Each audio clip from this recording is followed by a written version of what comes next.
Olá, boa tarde a todos e a todas. Estamos aqui no nosso terceiro dia, né, do 9º encontro do Grupo Modos, né, que esse ano trata de formas de pensar modos de arte. E como compromisso, né, quer dizer, do grupo, né, nós realizamos, né, eventos, né, quer dizer, anuais, né, publicações, né, temos a revista Modos, né, a revista de História da Arte.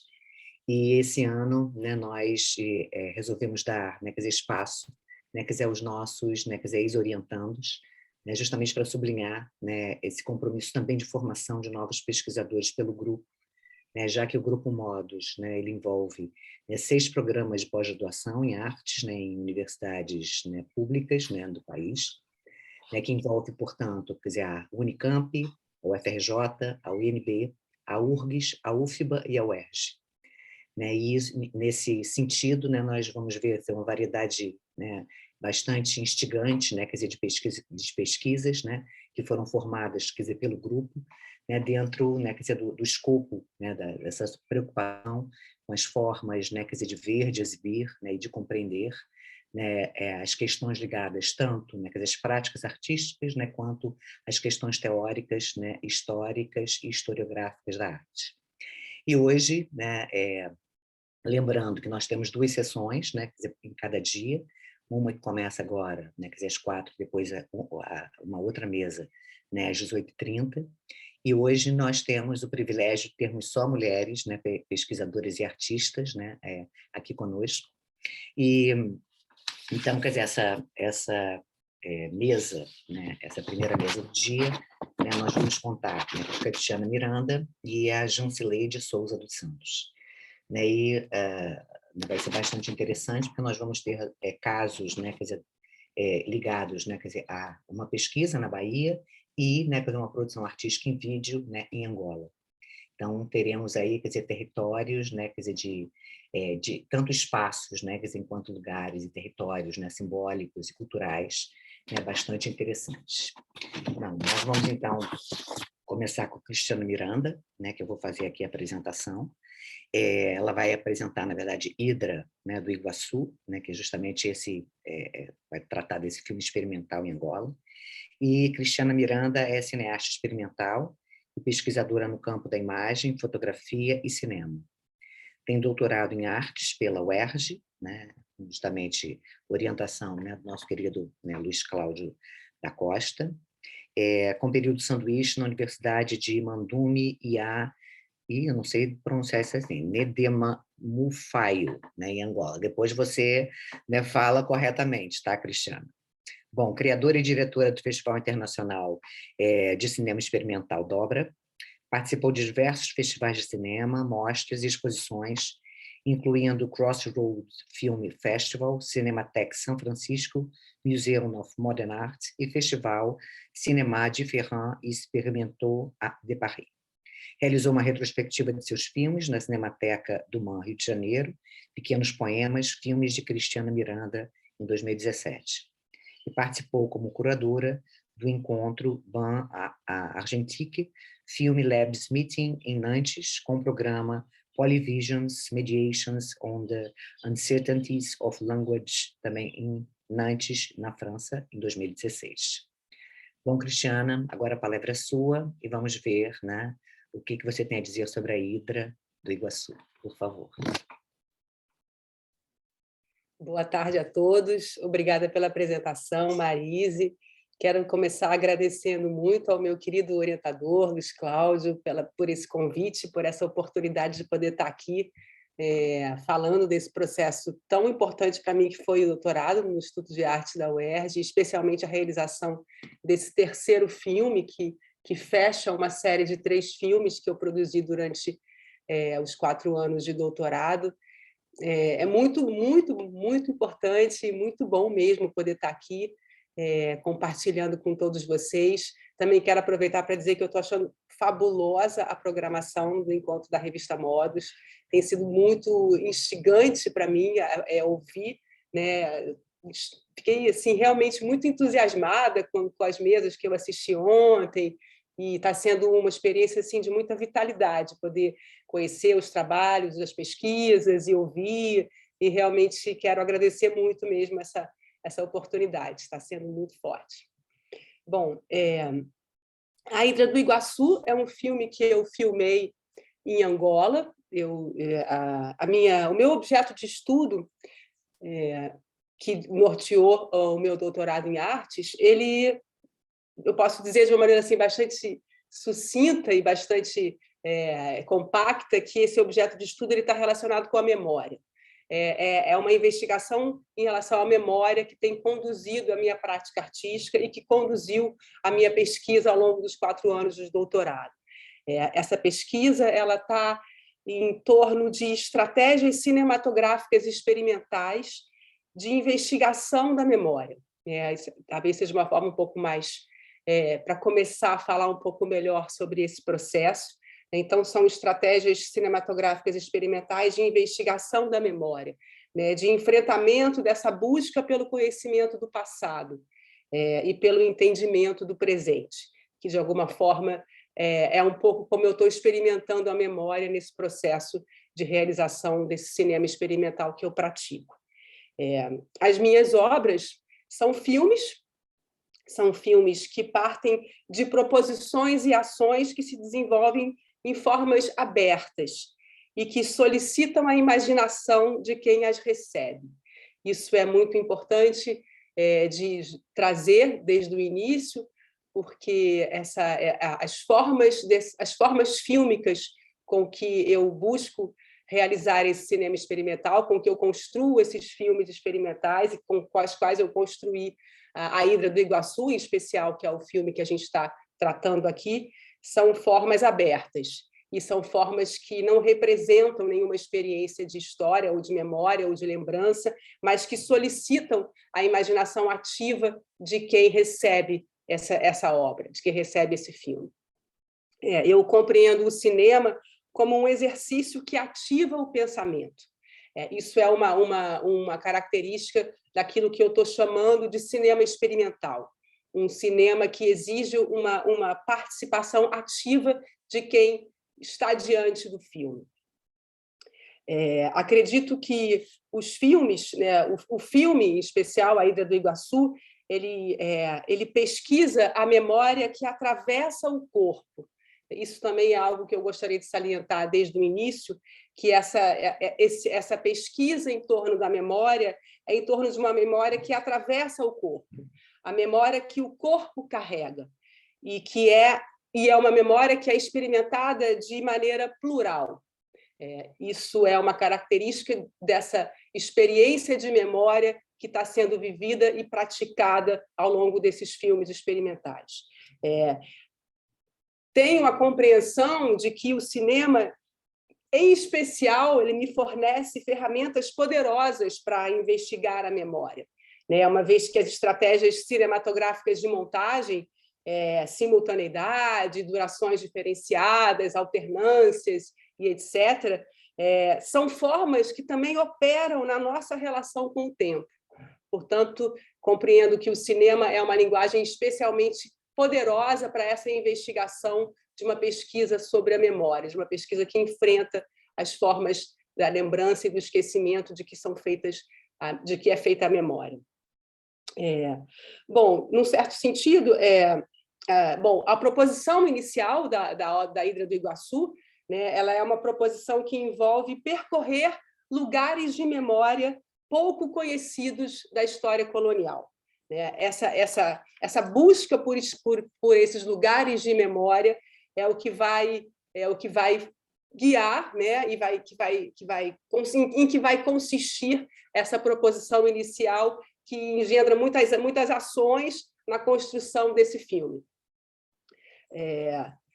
Também quero também deixar assim assinalado aqui que esse percurso pelos lugares de memória de que o filme é feito, ele traz a busca de uma historicidade que está sempre aberta. É uma historicidade que é compreendida como aberta, como inacabada, uma historicidade que está numa luta sem trégua com o esquecimento. Então, existe aí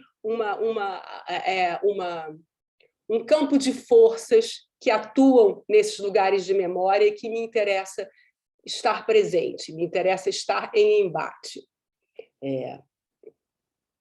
com o apoio da CAPES, que me deu a Bolsa Sanduíche, que me possibilitou, através do programa Doutorado Sanduíche, ir a Angola. Eu viajei para Angola com uma câmera Bolex, uma câmera 16mm, com alguns rolos de filme 16mm, coloridos e preto e branco, com químicas de revelação, com uma pequena processadora, e, enfim, fui para lá em busca desses vértices esquecidos do triângulo colonial, né? De alguma forma, essa viagem para um outro espaço, em busca de um espaço que me pertence dentro dessa experiência de memória, foi o percurso etnográfico, digamos assim, que conduziu e que estruturou a Hidra do Iguaçu.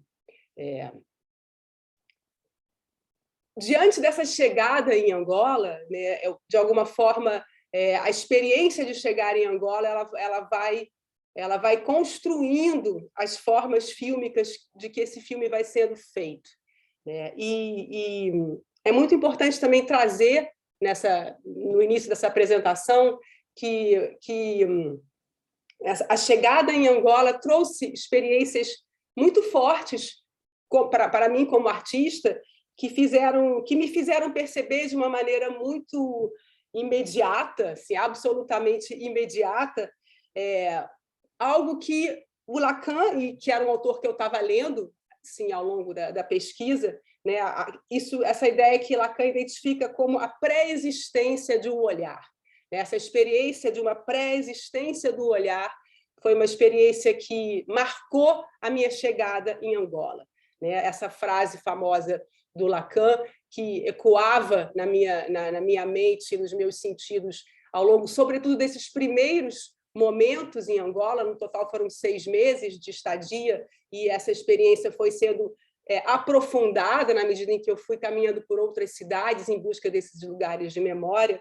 Mas eu me permito aqui reproduzir a frase do Lacan, que era tão apropriada para a experiência que eu estava vivendo lá, né? Eu só vejo de um ponto, é uma frase muito conhecida, né?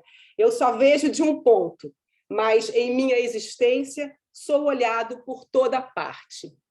Essa experiência de ser olhado por toda parte foi uma experiência muito marcante desse chegar em Angola, né? Eu tive a constatação muito profunda de que tudo me olhava em Angola, né? Tudo nos olha em Angola, né? Então, essa experiência incontornável, né, desse ver ao qual estou submetida, foi de uma maneira original, de uma maneira primordial, foi uma das principais marcas dessa chegada, né, dessa minha experiência etnográfica em Angola. No caso, em Luanda, que foi a cidade por onde eu cheguei em Angola. Eu vou fazer uma pequena apresentação, depois a gente vai ver o início do filme, depois eu falo mais um pouquinho. Eu não vou mostrar o filme inteiro, porque senão também eu vou ficar com muito tempo e isso vai me impedir de falar um pouco mais. Mas eu vou colocar o link para vocês e convido todos a poderem ver. O filme tem 14 minutos, também não é tão longo assim.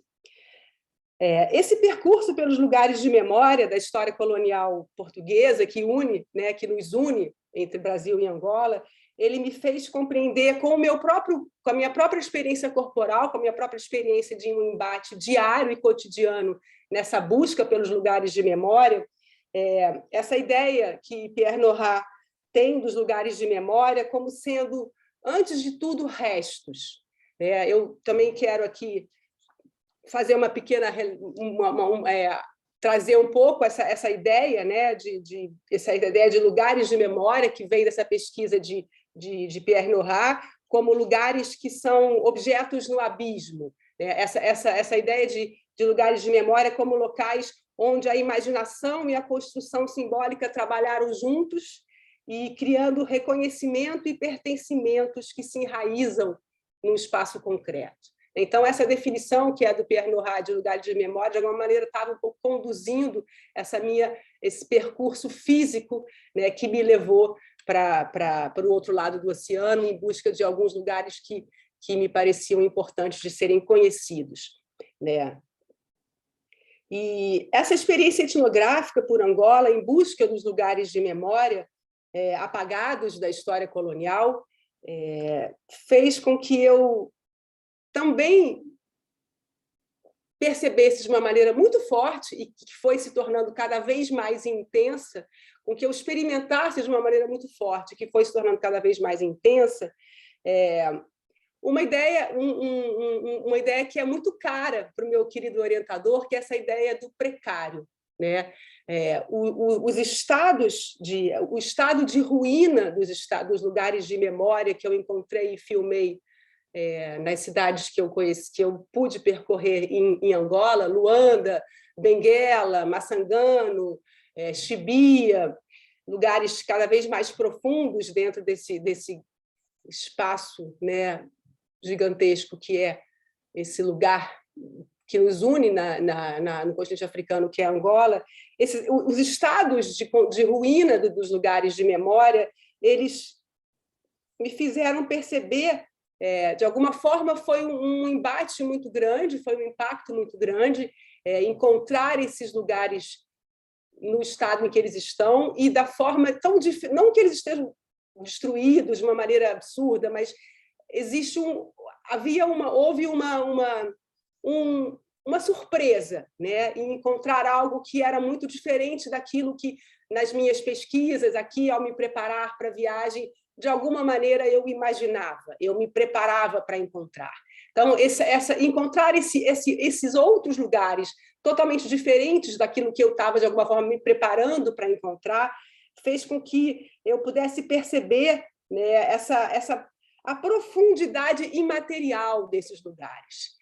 Porque o estado de ruína física, o estado de esquecimento, o estado de abandono, o estado de pouca valorização que eu percebi e que tanto me dificultou a de fato, acessar esses locais e fazê-los, e filmar neles, me fez ter esse embate, né, muito forte com esse aspecto dessa imaterialidade dos lugares de memória, né, o quanto que nessa precariedade material, nesse aspecto precário da materialidade desses locais que eles ganham e que para a experiência da Ilha do Iguaçu eles tanto ganharam uma potência ainda maior de incitar e promover a imaginação, a minha imaginação e a minha ação como artista que ali buscava um entendimento sobre mim mesma.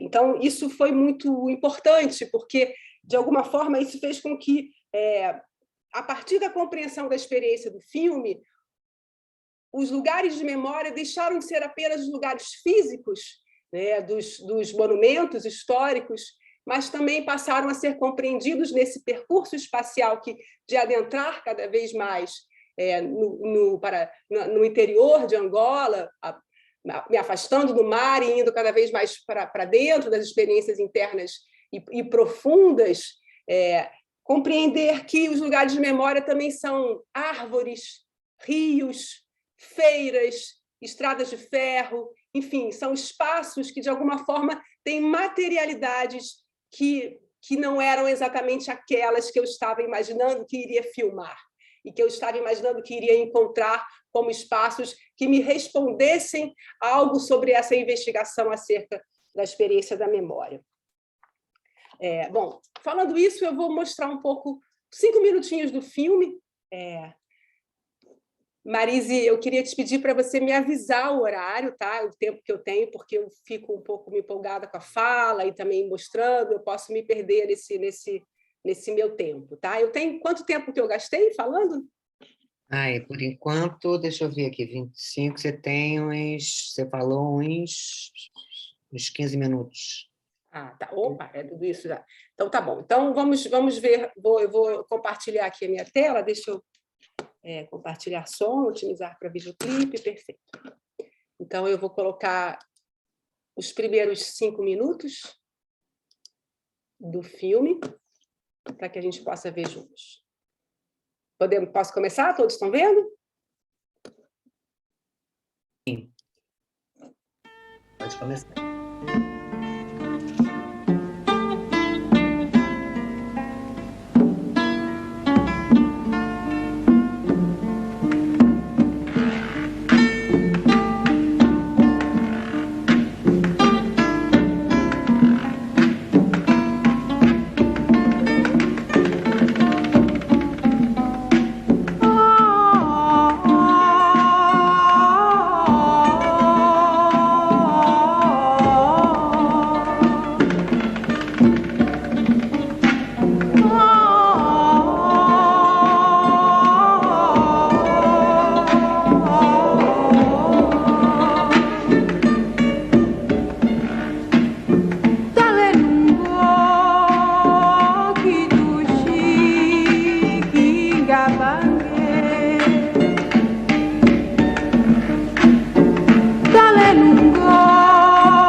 Eu quero,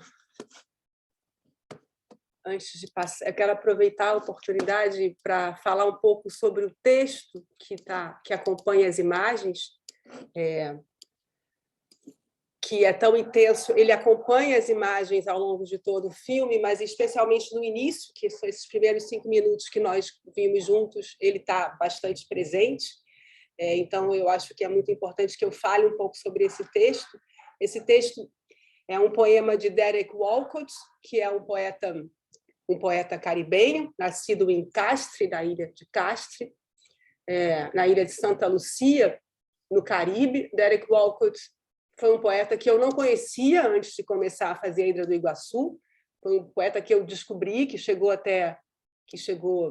para mim ao longo do processo de pesquisa, um pouco antes de viajar para Angola. Eu tinha encontrado esse poeta e tinha tido contato especialmente com esse poema, O Mar é História, The Sea is History, que é um poema que ele publica na década de 70, em 73, num livro autobiográfico que ele mesmo edita. Derek Walcott faz parte de uma geração de pensadores muito importantes, uma geração de pensadores caribenhos muito importantes, da qual faz parte, por exemplo, Frantz Fanon, que já é bem mais conhecido. Derek Walcott ele tem um trabalho poético especialmente importante e que ecoou com muita força para mim sobre essas memórias da história colonial, né? E essa imagem, que é a imagem central desse poema, O Mar é História, ela, cada vez mais ela foi ecoando na minha mente e nos meus sentidos após a minha chegada em Angola. Essa constatação do elemento precário dos lugares de memória e dos espaços físicos que eu estava buscando e onde eu estava indo filmar, me fizeram cada vez mais, e dessa constatação das outras materialidades desses lugares de memória, que não são as materialidades clássicas dos monumentos, no sentido de eu entender as grandes árvores, o rio Kwanza, que é esse que a gente está vendo ali na imagem, as pedras, os olhares que foram sendo buscados ao longo da experiência do filme, e como essa história que é o mar, né? Esse cofre cinzento, como é uma imagem que o próprio Derek Walcott utiliza, né? Onde está o seu renascimento? Está trancado nesse cofre cinzento. Né? Essa ideia de um naufrágio da memória, de um naufrágio da história, né? São imagens muito fortes que o poema de Derek Walcott foi enumerando, né? foi trazendo para mim ao longo da leitura, e é um poema com quem eu fui dialogando cada vez mais intensamente ao longo desses meses em Angola.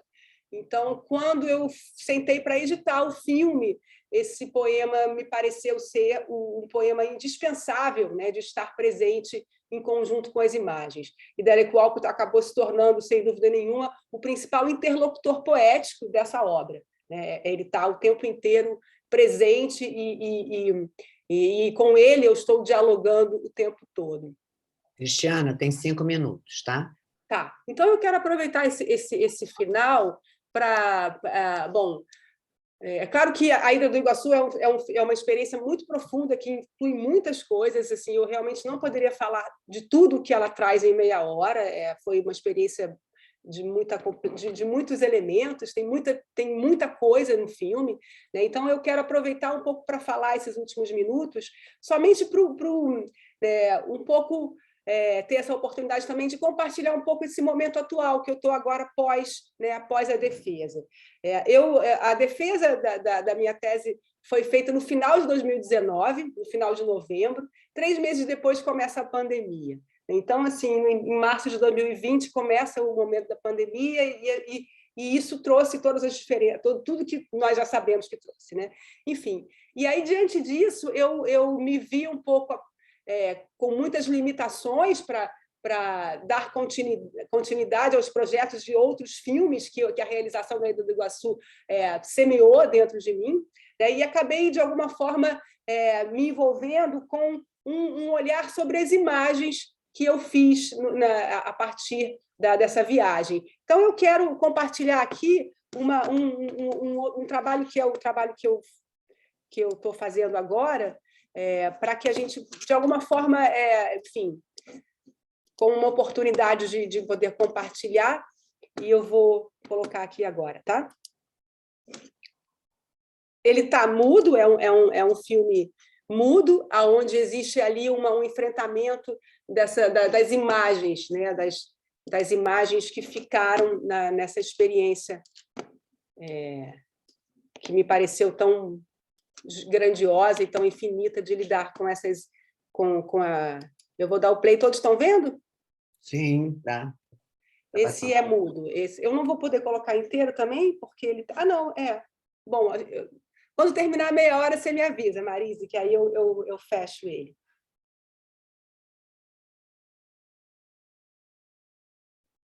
Nesse filme, eu tô trabalhando com a ideia das direções opostas, do ir e vir, né? De alguma forma, ele está sendo uma maneira de também trazer essa ideia do passado e do futuro dentro dessa espacialidade do movimento que vai e do movimento que vem, e essa interpenetração desses percursos espaciais e temporais, e dessa interpenetração entre os percursos mentais, né, e de imaginação, que também constroem essa vontade de lembrar e de conhecer a nós mesmos, que é esse exercício que eu estou buscando e que eu estou realizando através desse cinema experimental que tem sido feito e que, sobretudo, foi feito dentro da Hidra do Iguaçu.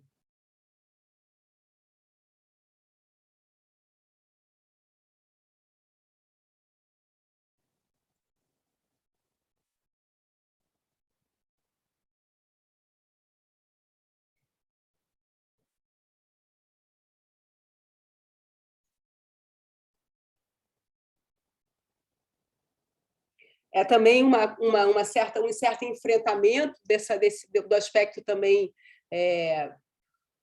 de uma visibilidade precária das imagens, né, e de um reconhecimento precário das imagens, e, portanto, também um diálogo com algo com uma visualidade mais abstrata e com uma visualidade mais, de alguma forma, que se afasta com mais intensidade desse aspecto etnográfico que a Hidra do Iguaçu acabou ganhando.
Pronto, Cristiana, deu os 30 minutos. Tá certo, então eu vou interromper aqui. Felizmente, meu papel de algoz. Não, tá certo, você está certíssimo. Quer falar alguma coisa para fechar? Não, eu quero... Não, eu prefiro agora poder ouvi-los. Sim, estou satisfeita com o que eu pude falar. Super obrigada, Cristiana. Então, vamos agora passar, né, quer dizer, para a nossa próxima, né, palestrante, que é a Jancileide Souza dos Santos, né, que vai nos apresentar a história da arte e memória biocultural, reflexões sobre a arte das mulheres rurais. Bom, para fazer as devidas apresentações, né, quer dizer, Jancileide, ou Janci, né, quer dizer, quer dizer, os íntimos, é natural de Salvador, né, da Bahia, é professora e historiadora da arte, doutora e mestre em artes visuais, na linha de pesquisa em Teoria e História da Arte pelo Programa de Pós-Graduação em Artes Visuais da Universidade Federal da Bahia, né, que foi orientada, né, pelo nosso querido Luiz Alberto Freire, bacharel em Museologia, também pela UFBA. Na atualidade, trabalha como professora adjunta de História da Arte do curso de Licenciatura em Artes Visuais da Universidade Federal do Oeste da Bahia, né, UFOB. Sua pesquisa de doutoramento vincula arte, memória, biocultural e ancestralidade com as relações raciais e de gênero. Jancileide, a palavra está com você. Olá a todas, todos, todos. Eu quero, em primeiro lugar, agradecer, em nome do professor Luiz Freire, ao Grupo Modus, né, pelo convite. É uma satisfação estar aqui, né, divulgando um pouco a nossa pesquisa, né, que já saiu do forno tem pouco tempo, né. Eu estava vendo a Cristina falar que ela também terminou o doutorado dela nesse período da pandemia. Eu também defendi, né, em 2020, e foi realmente, né, difícil, né, a gente está, né, convivendo com essa situação, mas resistimos, né. Eu preparei essa apresentação fazendo uma síntese, né, sobre esse tema da minha pesquisa, destacando os aspectos relacionados à relação da memória biocultural com a história da arte e o lugar da criação artesanal das mulheres, pois sabemos que boa parte dessa produção ela é feita, né, por mulheres negras, indígenas e afro-indígenas. E eu vou falar um pouco, basicamente, né, com esse foco, a apresentação. Então, vou abrir aqui meu PowerPoint. Deixa... Emerson, acho que está informando aqui que o anfitrião desativou o compartilhamento. Não, peço desculpas, Janci. Você entrou e saiu, e aí caiu a autorização.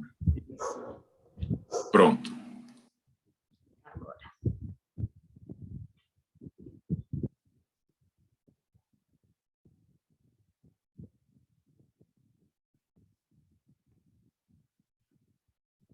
Certinho.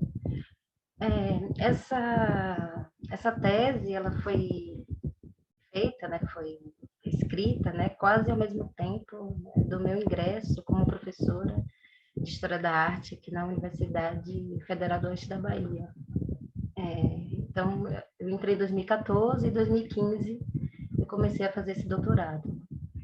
E, ao tomar conhecimento sobre a tradição, essa rica tradição dessa região do oeste da Bahia, né, que é conhecida como Cerrado Baiano, eu tive, né, esse impulso, né, de realizar essa pesquisa para entender a situação da criação artesanal na região, porque existem poucas publicações sobre o tema. O que eu encontrei, né, de evidências sobre essa produção foi em textos produzidos na década de 50 e em alguns catálogos de exposições produzidos pelo Centro Nacional de Folclore e Cultura Popular em 2008, 2005, 2002. Mas de 2008 para cá, as notícias sobre essa produção, elas desapareceram. Então, eu fiquei muito curiosa para entender por que uma produção tão significativa, tão importante, de origem ancestral, não tinha nenhum material, né, nenhum estudo significativo abordando, né, essa produção. Então, eu resolvi fazer essa pesquisa sobre orientação, né, sob a orientação do professor Luiz Freire, que comecei em 2015 e finalizei em 2020. E aqui está o título da tese, né, que é Arte, Memória e Resistência, a criação artesanal das mulheres no Oeste Baiano. Eu achei interessante abordar essa questão, situar vocês em relação a essa região, que é muito desconhecida, né, para a maioria dos brasileiros, inclusive para os baianos, porque é uma região que está situada muito distante da capital. boa parte dessas cidades que eu pesquisei, né, essa produção artesanal, elas estão situadas a mais ou menos 1.000 quilômetros de distância de Salvador. Então, o acesso, inclusive, a essas comunidades foi bem difícil, né, porque eu precisei pagar um frete de um carro, né, 4x4, né, porque as estradas não são asfaltadas em muitas comunidades, e foi possível, assim, fazer essa pesquisa em algumas cidades. E essa região, ela é marcada, né, por ser uma região de cerrado, né, um dos principais biomas, né, da América do Sul. Ela também passa por várias questões, né, e disputas por território, porque a partir da década de 70 e 80, essa região começou a ser ocupada pelo agronegócio, pela exploração da terra, e a implantação, né, de monoculturas que tem acabado com essa biodiversidade. Sabemos, né, que essa região é considerada a cumeeira, né, da América do Sul, né, porque ela é responsável por levar água, né, para várias regiões. E aí eu também me vi, né, quando fui realizar essa pesquisa, nesse dilema de pensar em contar essa história dessa criação artesanal, mas eu não queria deixar de lado essa reflexão atual, essa reflexão que perpassa pela análise desses conflitos, né, ambientais, socioambientais, pelas questões também ecológicas, né, que são muito importantes aí na região. A gente tem todo um envolvimento da comunidade, a comunidade de Fundo e Festa de Pasto, a comunidade dos Gerais, essa região conhecida como região geraizeira, que lutam, né, por direito à terra, lutam, né, contra essa dominação do agronegócio, contra o extrativismo, que é muito forte na região. E essa imagem que vocês estão vendo, né, fiz logo quando eu cheguei aqui, numa fazenda, uma cidade chamada Luiz Eduardo Magalhães, que ela tem uma forte produção de monoculturas, né? E aí a gente está vendo essa produção de algodão, né, e a gente percebe que não existem árvores, né? Há todo um desmatamento, né, da região, e não só nessa cidade de Luiz Eduardo Magalhães, como em outras grandes cidades aqui da região. E como eu falei, né, há também esse patrimônio, né, porque o Cerrado é um patrimônio brasileiro, né? É um patrimônio entre disputas, né, entre a população, né, que reivindica esse direito à terra, esse direito à água, né, e o agronegócio, né, que a gente vê sempre noticiado, né, nas grandes mídias, o que está acontecendo aqui na região com a ação de grileiros, né, que estão ameaçando a vida de muitos moradores, aí, principalmente numa cidade chamada Formosa do Rio Preto, que é uma cidade imensa, né, e que faz divisa com Piauí, Tocantins, Pernambuco, e a população ela tem se mobilizado contra, né, esses monocultivos, né? E a gente vai encontrar nessa região uma produção, né, muito significativa de objetos, né, feitos à mão, né, em sua maioria por mulheres, a partir dessas matérias-primas extraídas, né, do Cerrado Baiano, né? Então a gente vai encontrar uma produção, né, muito forte de cestarias, né, de esteiras, redes, feitas, né, com as fibras vegetais, principalmente palmeiras como o babaçu, carnaúba, plantas como a taboa. A gente também vai encontrar trabalhos com cedro, né, e várias outras plantas que vão ser utilizadas por essas pessoas aqui da região. Essa imagem, vocês viram, né, alguns exemplos de carnaúba, babaçu e taboa, e essa palmeira lindíssima, né, que é a carnaúba, que dela se extrai também uma cera, que é muito utilizada em indústrias de tecnologia, mas as mulheres da zona rural de uma cidade de Barra, um povoado chamado Vanderlei, elas produzem esteiras e sacolas, né, de Carnaúba. Essa imagem mesmo eu tirei, eu estava num barquinho no São Francisco, no Rio São Francisco, entre a cidade de Barra e Xique-Xique, indo fazer uma pesquisa em uma comunidade, né, que fica bem distante da sede da cidade, em Barra, no povoado de Passagem, e para chegar nessa cidade eu tive que pegar uma balsa da cidade, né, do centro da cidade que eu estava, para chegar em outra cidade, pegar um barco e voltar para a cidade que eu estava, porque era muito mais perto ir para outra cidade para chegar nesse povoado que ficava na cidade anterior. Então, são essas plantas, né, essas palmeiras que vão ser utilizadas por essas mulheres, que vão preservar, né, que vão gerir de forma sustentável, de forma responsável, essa colheita, né, e com cuidado, né, para preservar essas plantas.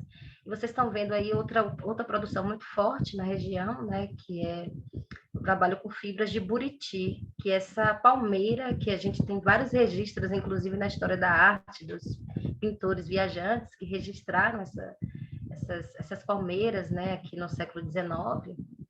E essa palmeira para chegar na fase adulta, né, ela leva mais ou menos 500 anos para chegar na maioridade. E essas plantas, geralmente, elas são encontradas nessa região, nas veredas, né, onde a gente tem muita água, e elas precisam, inclusive, né, a fêmea precisa do macho para se reproduzir. E essas artesãs, né, nessa região que vocês estão vendo aí, que tem um pouco de água, é um brejo, né? Então, elas tiram essas palmeiras no brejo, que fica bem próximo às suas casas, e geralmente esse olho do buriti, né, antes dele se abrir, que é utilizado para fazer essas... Aí eu até trouxe aqui, depois eu vou mostrar para vocês como é a seda. E aí, durante a pesquisa, né, eu fiz uma cartografia para demarcar os principais centros, né, de produção de artesanato, tanto com barro como com o capim dourado, buriti, a taboa. Eu fiz bordado à mão, esse trabalho me influenciou muito a me aproximar desses fazeres artesanais, a valorizar mais ainda essas práticas. E aqui a gente tem, né, esse é um mapa da região oeste da Bahia, né, e aqui a gente tem, uma região que faz divisa com, como eu falei, Minas Gerais, Goiás, Tocantins, Maranhão e Piauí. E aqui em cima está Pernambuco. Nessa área de laranja que vocês estão vendo, né, são 2 cidades que eu destaquei como principais pontos de comercialização de artesanato e que eu demarco como uma origem, né, ancestral, né, por ser um saber legado de geração em geração, né, por as mulheres, né.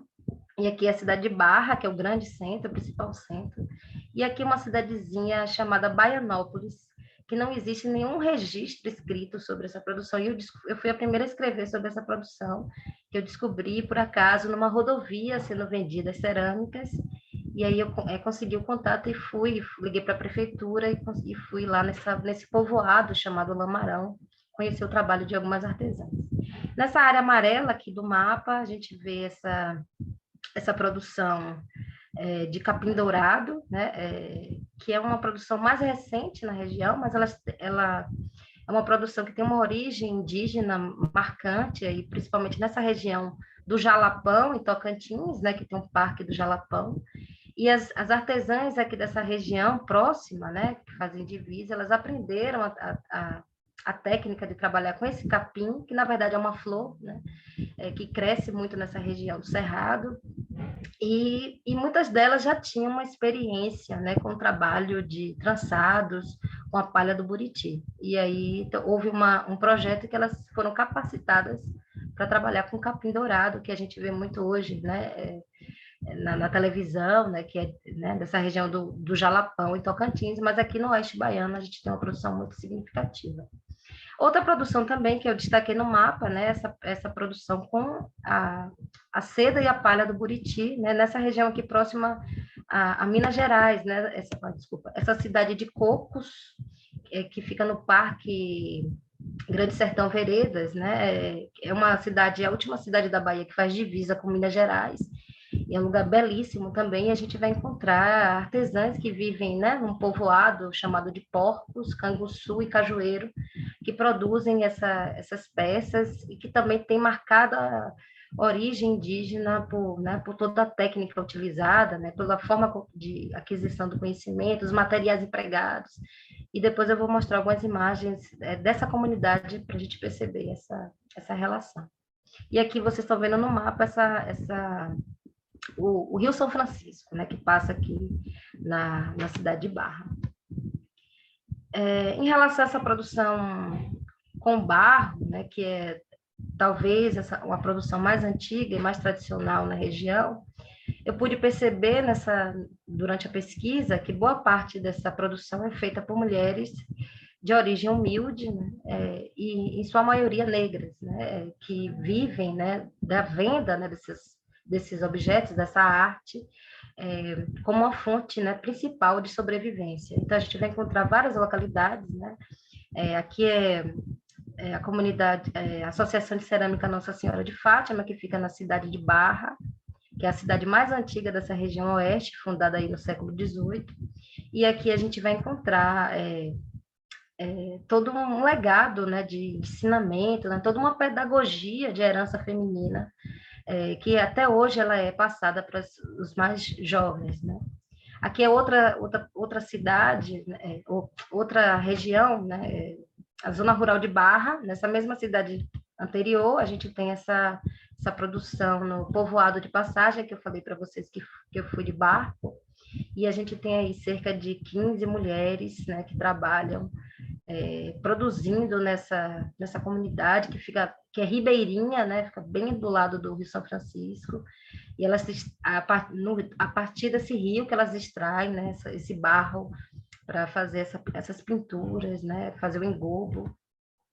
Essas mulheres que vocês estão vendo, elas são de outra comunidade, de outra cidade chamada Baianópolis, que estima-se que tem mais de 50 anos essa produção, porque essas mulheres aprenderam com as mães, né, a fazer essas produções. E uma coisa que chama muita atenção é que elas utilizam técnicas similares, ferramentas parecidas, e elas nunca tiveram contato umas com as outras, né? São cidades afastadas, e a gente percebe como é que essa influência da cultura indígena, né, desse fazer ceramista, ele é marcante na região, porque essa região foi um território habitado por povos indígenas no passado, e a gente, principalmente do tronco G, e a gente vai encontrar muitas similaridades dentro desses locais de produção. Então, o que a gente pode demarcar, né, como essa memória, né? Eu falo de memória biocultural a partir de um conceito trabalhado por dois pesquisadores, um geógrafo e outro ecólogo, que é o Vitor Manuel, esqueci, deu branco, e Narciso Barreira Bassols, Vitor Manuel Toledo, né? E Narciso, que eles dizem que a memória da nossa espécie ela tem 3 dimensões, uma genética, uma cognitiva e uma linguística, né? E essa dimensão cognitiva, né, permitiu que as sociedades, principalmente essas comunidades tradicionais, elas se adaptassem ao seu meio, né? E ele fala desse encontro de uma memória, da biologia com a cultura, né? Como uma memória importante, né? Que ajudou essas populações, né? A se adaptarem, a sobreviverem a esses ambientes. Então, eu acredito muito, né, que essa memória biocultural ela está presente no saber fazer, né, artesanato por parte dessas mulheres, porque é uma tradição herdada, né, e ela é repassada, né, por gerações e gerações. E a gente vai encontrar essa memória biocultural na técnica, na forma, nos desenhos, né? O uso, por exemplo, de tabatinga e o tauá, né, que são esses pigmentos argilosos que foram sempre empregados pelos povos indígenas e que aqui na região continua sendo empregado em todas as comunidades em que eu realizei essa pesquisa. Então, aqui a gente tem locais diferentes, né? O uso, né, do tauá, vocês estão vendo, né, que esse pigmento de tom mais alaranjado, né, e que tem uma diferença, por exemplo, na cidade de Barra, o tauá, ele adquire o tom alaranjado a partir do processo de queima. Já nessa cidade de Baianópolis, né, o tauá, que ela chama de toá, já é laranja. Então, elas vão utilizar algumas ferramentas, como essa cuia de cabaça, né, para alisar os potes, né, a espiga de milho, que a gente vai encontrar também em Barra, né, que é uma cidade que fica aí a mais de 200 quilômetros de distância. E elas nunca tiveram contato. Então, como é que, né, em comunidades tão diferentes, a gente vai encontrar a mesma técnica, os mesmos materiais, né, sendo empregados? Aqui é no povoado de Passagem, que a gente vai encontrar também esse uso, né, da espiga de milho para alisamento de potes, o pó de cupinzeiro, que elas utilizam para dar mais resistência a esses materiais. E a gente vê aí todo um conhecimento, né, uma tecnologia ancestral, né, de criação artística, que ainda hoje está presente nessa região. E a gente vê pouca influência aqui, né, portuguesa, né, porque a gente sabe que a cerâmica ela tem essa influência tanto indígena, africana e europeia, né? Só que como aqui é bem distante do litoral, né? Carlos José da Costa, que é um pesquisador referência sobre o assunto, ele acredita que aqui essa região não sofreu muito essa influência europeia, justamente em razão da distância, né? Por isso que essas formas, essas técnicas foram tão preservadas. E a gente vê aqui, né, no povoado ainda de Passagem, essas artesãs, né? Aí a dona Deltrude Xavier, né, que desde pequena aprendeu a fazer cerâmica, e quando eu perguntava a essas mulheres, né, como se constitui esse processo, né, elas só lembram, né, eu aprendi com minha mãe, né, não sei como foi, eu sei que eu aprendi com minha mãe desde pequena, né, então é um conhecimento familiar, né, importante. E como eu disse, né, essa pesquisa eu fiz uma análise, né, interseccional, pensando as questões, né, entre gênero, classe social e raça ou etnia como um fator determinante para entender, né, a situação de marginalização dessa produção no sistema das artes, né, mesmo porque essa produção a gente ela não está nos grandes museus, a gente não encontra muita divulgação de um trabalho que é ancestral, um trabalho que tem mais de 100 anos, por exemplo, né? Então, a interseccionalidade, né, eu utilizei como uma ferramenta para entender, né, essas desigualdades sociais, né? Inclusive, né, eu fiz um levantamento a partir dos dados do IBGE de 2018, né, que diz que cerca de boa parte da população do campo no Brasil e da Bahia, né, também são formadas por pessoas que se autodeclaram negras, né, pretas e pardas, né? Se a gente for somar, né, essas categorias, né, preto e pardo, a gente tem uma maioria negra que vive no campo, e eu constatei isso também nas minhas pesquisas.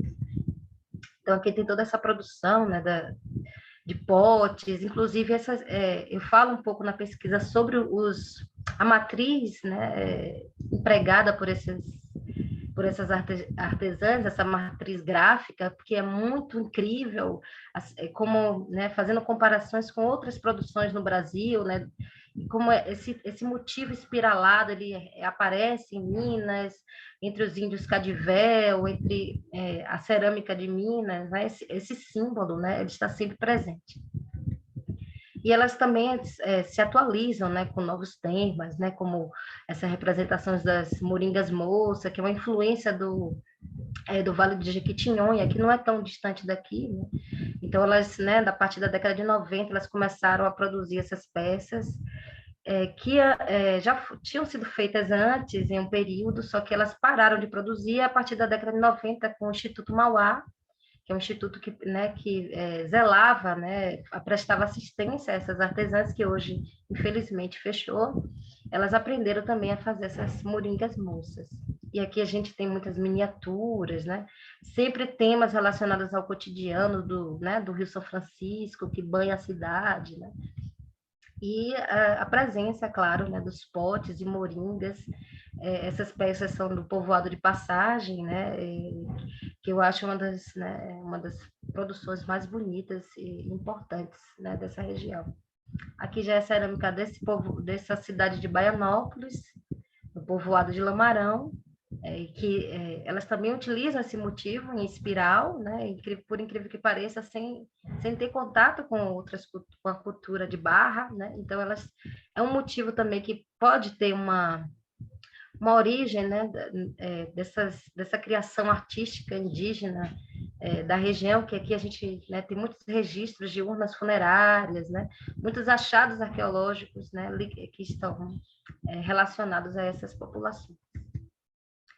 A gente tem essa queima, né, também feita com fornos, um forno chamado fogo sertanejo, também que a gente vai encontrar em várias regiões do Nordeste, né, não só aqui na Bahia, né, que isso aqui talvez seja já uma influência portuguesa, né, o uso de forno para queimar, e a gente vai encontrar isso em várias comunidades, né, aqui é Barra, né, a cidade de Barra, aqui já no povoado, né, na zona rural de Barra, esses fornos são bem recentes, são de 2002, que foram construídos através de um projeto, mas antes desse projeto, elas faziam a queima a partir de uma tecnologia também indígena, que é a queima a céu aberto, que a gente encontra também em coqueiros, no Recôncavo Baiano.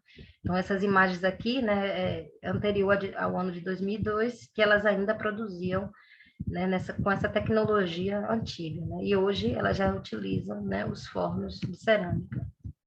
Aqui também esses fornos no povoado de Baianópolis, com a mesma estrutura, né, que é muito semelhante nessas regiões. E essa matriz que eu falei para vocês, né, gráfica, que é muito impactante ver a semelhança em locais diferentes, né, esse uso desses espirais estilizados que elas chamam de caracol ou bordados, né, que são esses desenhos aqui, né, que vêm junto com as ramagens, e aqui são alguns exemplos da cerâmica da cidade de Barra, e a gente vai encontrar aqui, como eu falei, né, no Candial, em Minas Gerais, essas mesmas formas. A gente vai encontrar aqui em Maragujipinho, né, que fica ali no Recôncavo Baiano. Aqui a gente tem uma cerâmica, né, marajoara, né, uma urna funerária que contém esses símbolos também, e um desenho, né, decorativo de um prato de cerâmica dos Cadivé, né? Então, eu fiz também essa análise desses símbolos, pensando nessa cultura artesanal aqui do Brasil, e para mostrar um pouco dessa sobrevivência dessa cultura originária, essa cultura indígena, não só no uso da tabatinga, não só no uso, né, do tauá, né, porque a maioria dos pesquisadores, eles falam muito dessa sobrevivência a partir desses materiais, das técnicas, mas a gente não vê muita análise falando sobre os padrões, né? A sobrevivência desses padrões, que indicam também, né, essa sobrevivência dessa arte, dessa técnica. 5 minutinhos para você. Já estou acabando. Então, como eu falei, né, eu percebi nessa pesquisa que essas mulheres são os principais personagens, né? Os maridos ajudam de vez em quando para pegar o barro, né, para levar o barro para amassar, né? Mas quem produz quase, né, toda essa arte são as mulheres. Interessante que na pesquisa, né, realizada na década de 50 por esse pesquisador Carlos José Costa, ele diz que as mulheres, né, não existia a presença, né, de negros, de africanos nessa produção.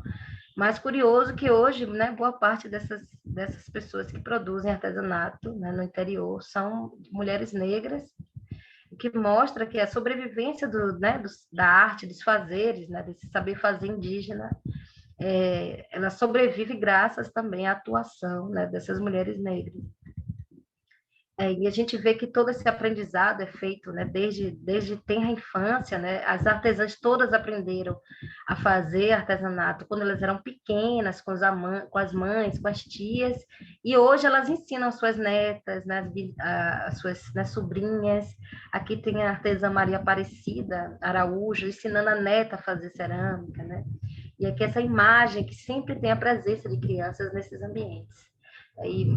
Que o que mostra, né, essa memória a partir né, dessa experimentação artística da brincadeira. E por fim a gente vai ver essa produção, né, com a fibra, né, que eu falei para vocês, que é também muito importante, né? Aqui é uma região que tinha uma tradição riquíssima que hoje está desaparecendo, né?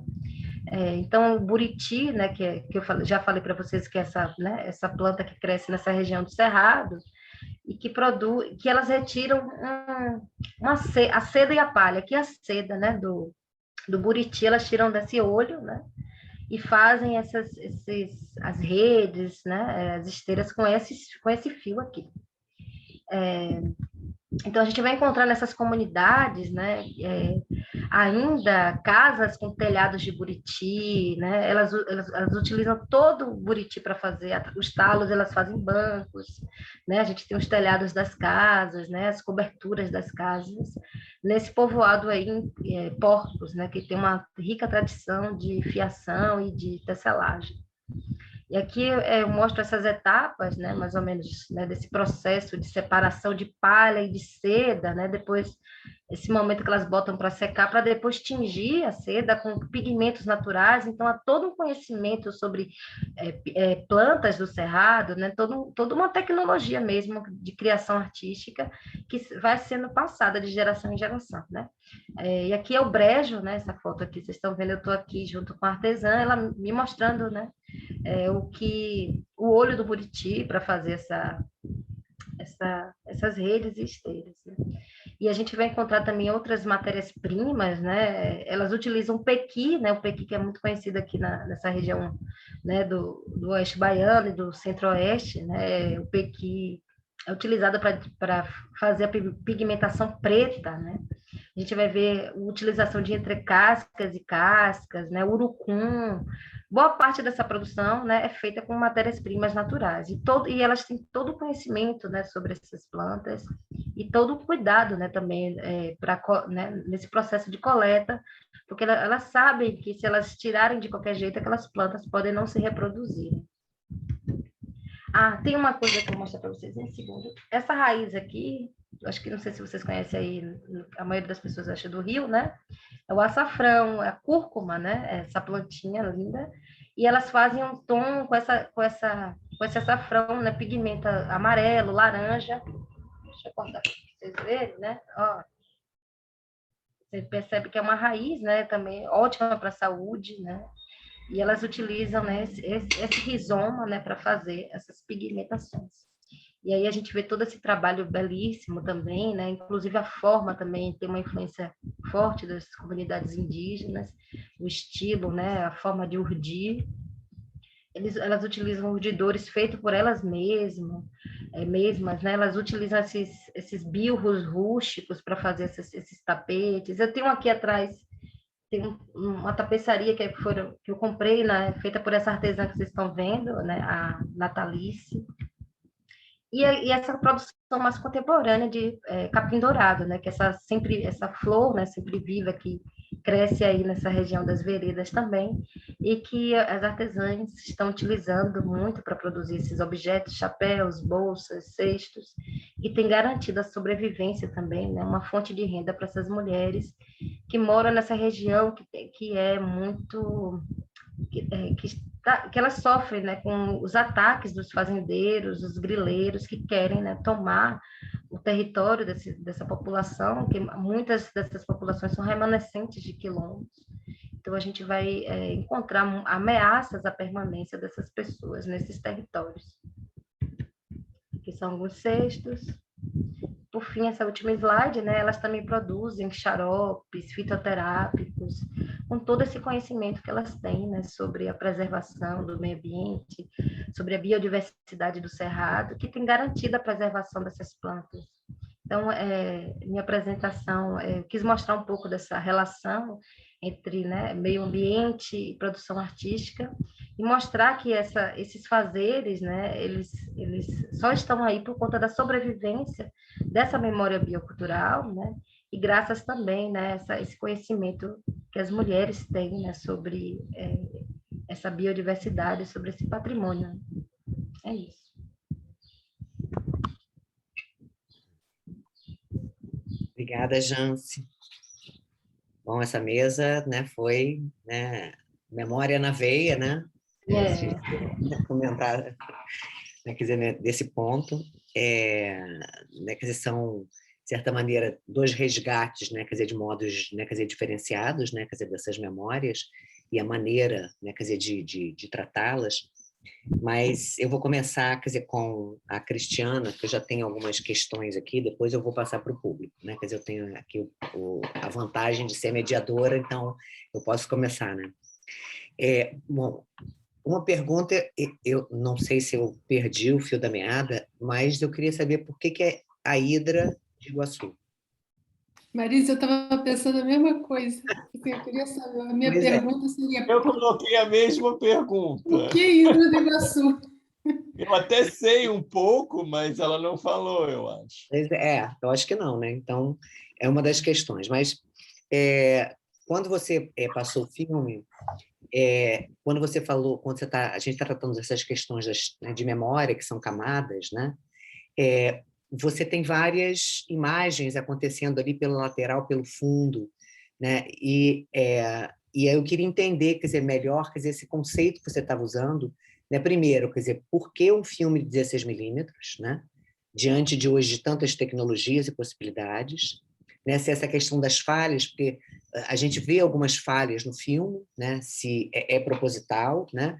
No sentido, quer dizer, ou se você tem uma intervenção também, quer dizer, na própria película, e entender essas questões de camadas, né? E como, de certa maneira, você lidou, né, com esses vários tempos de memória, né? A questão, né, quer dizer, a sua memória, a memória, né, quer dizer, dos outros, né? No caso, Angola, a memória da filmagem e a memória depois da próprio processo de montagem, né, quer dizer, dessas memórias, né, que você estabelece, né, quer dizer, num filme, né, uma determinada duração, né? E, ao mesmo tempo, uma outra questão o resultado, né, quer dizer, dessa sua pesquisa, né, que se transforma, né, quer dizer, nesse experimento fílmico, acaba desenvolvendo uma certa historicidade, né, que você falou, que trabalha com a historicidade aberta, né? E que, quer dizer, aí é a potência da ficção, né, quer dizer, de trazer, né, uma determinada narratividade, né, e que eu fiquei curiosa para saber a recepção, né, quer dizer, dessa sua produção, né? Se as pessoas que foram, né, que você teve contato, que você filmou, elas chegaram a ver esse resultado, né? E como foi também, né, quer dizer, para o público, né, que teve acesso, né, quer dizer, a essa produção. E, ao mesmo tempo, saber, quer dizer, por que também, quer dizer, a escolha de Angola, né, especificamente, para a gente começar. Obrigada, Marise. Bom, são perguntas amplas, profundas, e agradeço muito, mas vou tentar dar conta de todas elas de alguma forma, né? Começo pelo título, A Hidra do Iguaçu. Eu sei que hoje ele se torna um título bastante enigmático, e eu tenho ouvido sempre essa pergunta em relação por que esse título, o que esse título tem a ver com o filme, né? E eu acho que o título ele também faz parte da pesquisa de memória e de história que construiu o filme. E também o título se tornou uma dessas camadas, né, de memória, né, e uma dessas camadas de historicidade, né, porque, de alguma forma, a Hidra do Iguaçu e o que me levou a ir a Angola foi toda uma pesquisa em termos da nossa historicidade do Rio de Janeiro, né? A Ilha do Iguaçu é o terceiro filme da série que foi feita ao longo do doutorado, e todos esses 3 filmes enfrentam uma historicidade do Rio de Janeiro, né? De uma experiência de Rio de Janeiro, que é uma experiência de uma cidade diaspórica, de uma cidade que enfrenta aí as muitas direções, né?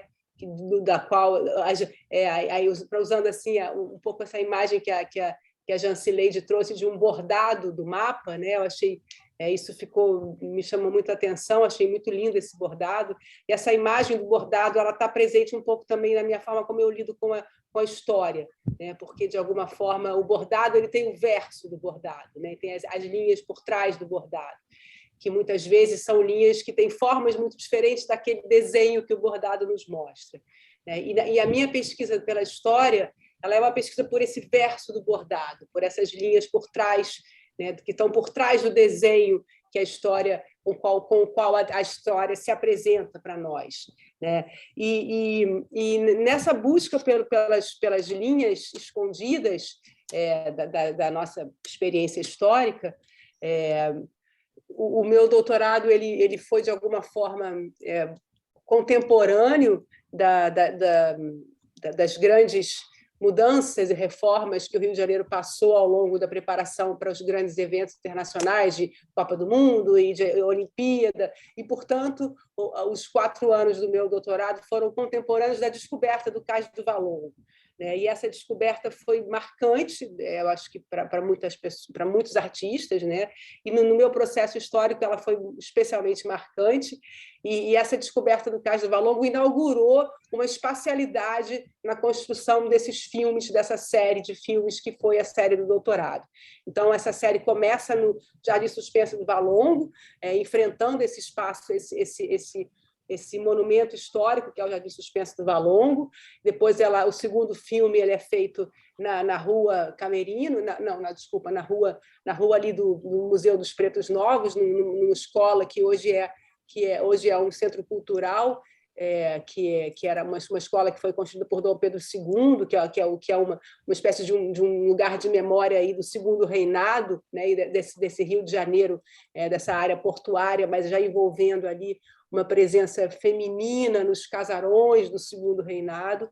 E aí o terceiro filme é finalmente chegar a uma espécie de outro lado dessa história diaspórica que une Brasil à África, especialmente a Angola, porque o Cais do Valongo, que é esse porto do século XVIII que reaparece intacto no século XXI, ele foi um porto onde especialmente chegaram escravizados, aprisionados que vieram de Angola. Então, havia uma relação muito forte entre o porto do Rio de Janeiro e o porto de Luanda, em especial até o porto de Benguela.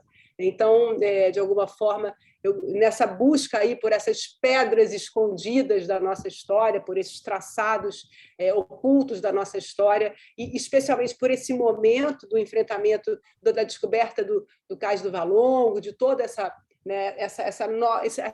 outra compreensão sobre nós mesmos que essa descoberta nos trouxe, eu mergulhei muito no estudo sobre os quilombos históricos do recôncavo da Guanabara, da Bahia, da Baixada Fluminense, né, do nosso recôncavo aqui carioca, que era um local intensamente quilombola, né, o que hoje é a Baixada Fluminense, as margens do Rio Iguaçu, de rios que hoje estão extremamente poluídos, mas que ainda estão presentes ali, fazem parte da nossa baía hidrográfica, do nosso recôncavo, da Guanabara.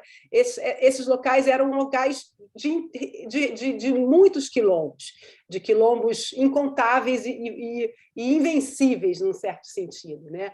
A ponto de... eu encontrei um documento histórico do século XVIII, quer dizer, desculpa, já do século XIX, né, já de Dom Pedro II, e que é um documento feito por um chefe de segurança do Rio de Janeiro da época, aonde ele escreve, faz uma carta para Dom Pedro, para a Majestade, pedindo reforços policiais para o Rio de Janeiro, em especial para para essa área do Recôncavo da Guanabara, porque ele precisa de reforços de segurança para conter os incontáveis mucambos, que é o termo que ele usa na época, que eram os quilombos, porque ele precisa destruir, vencer esses quilombos que estão sendo tão difíceis de serem combatidos, e para isso ele precisa de reforços policiais, para que esses quilombos não parem de se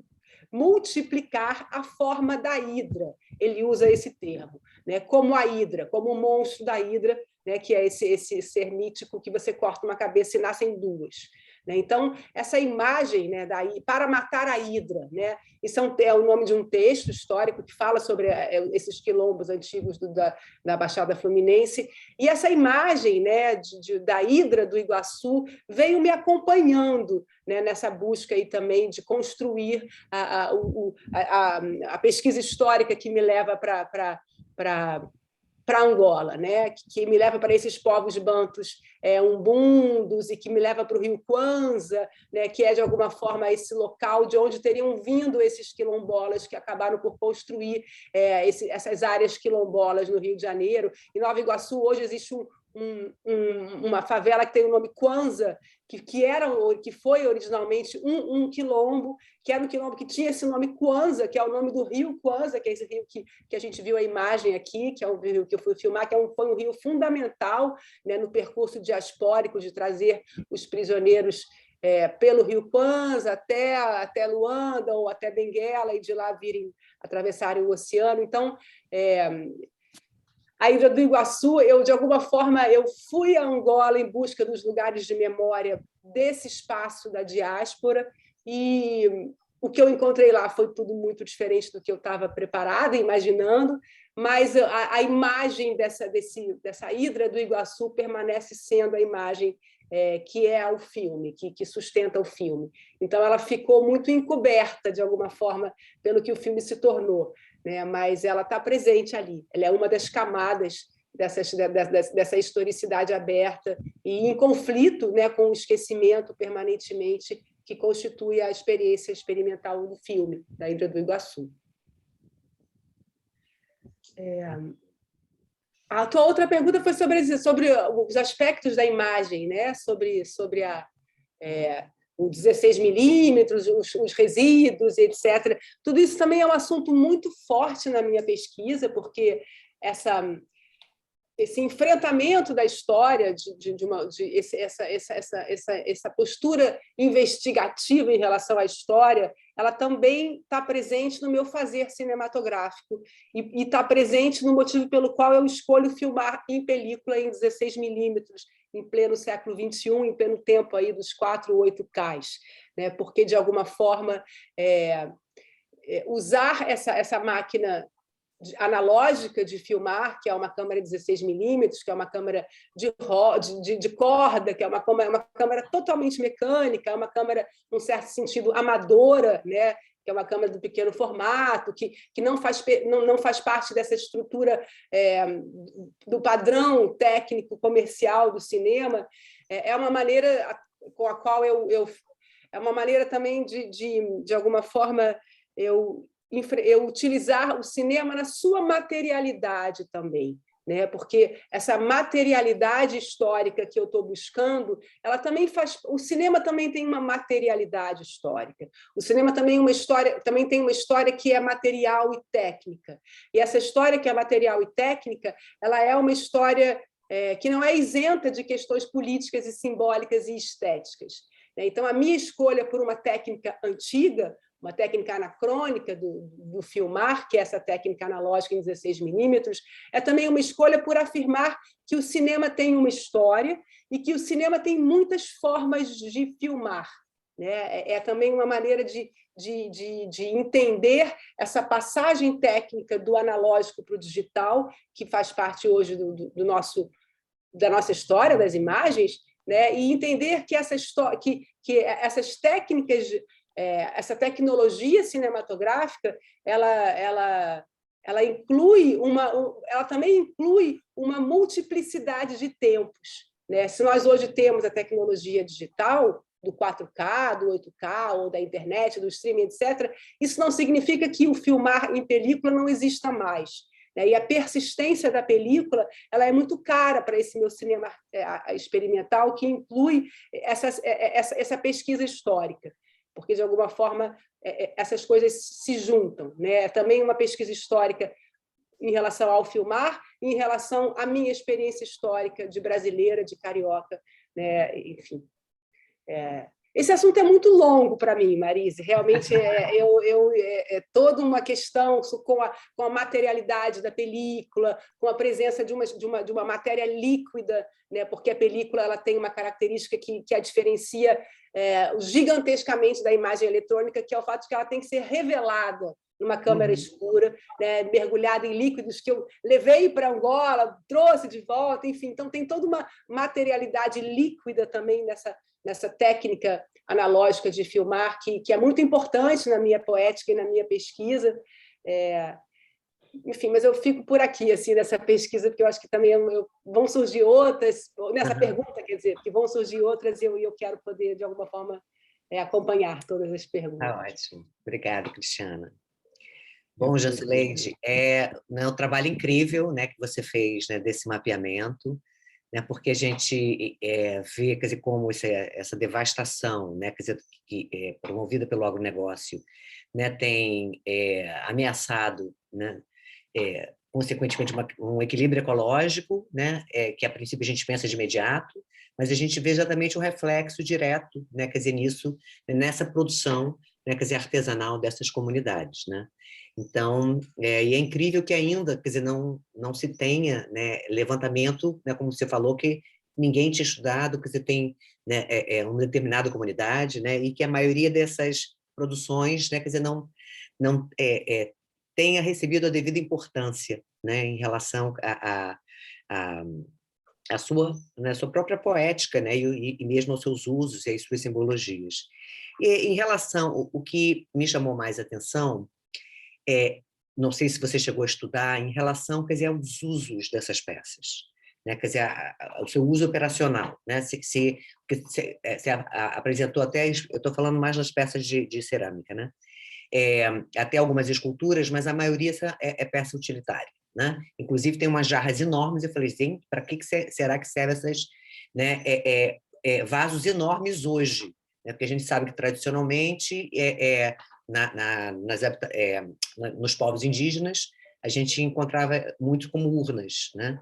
Mas eu não sei exatamente, né, o uso atual.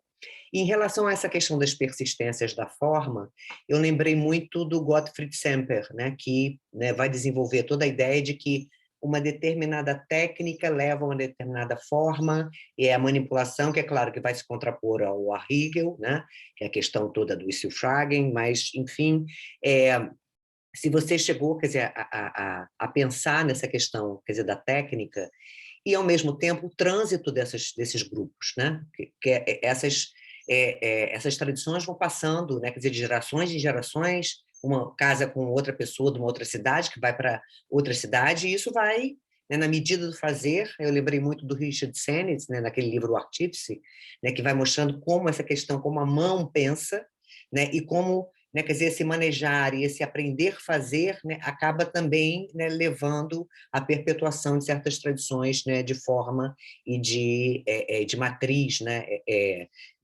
ornamental, né, gráfica.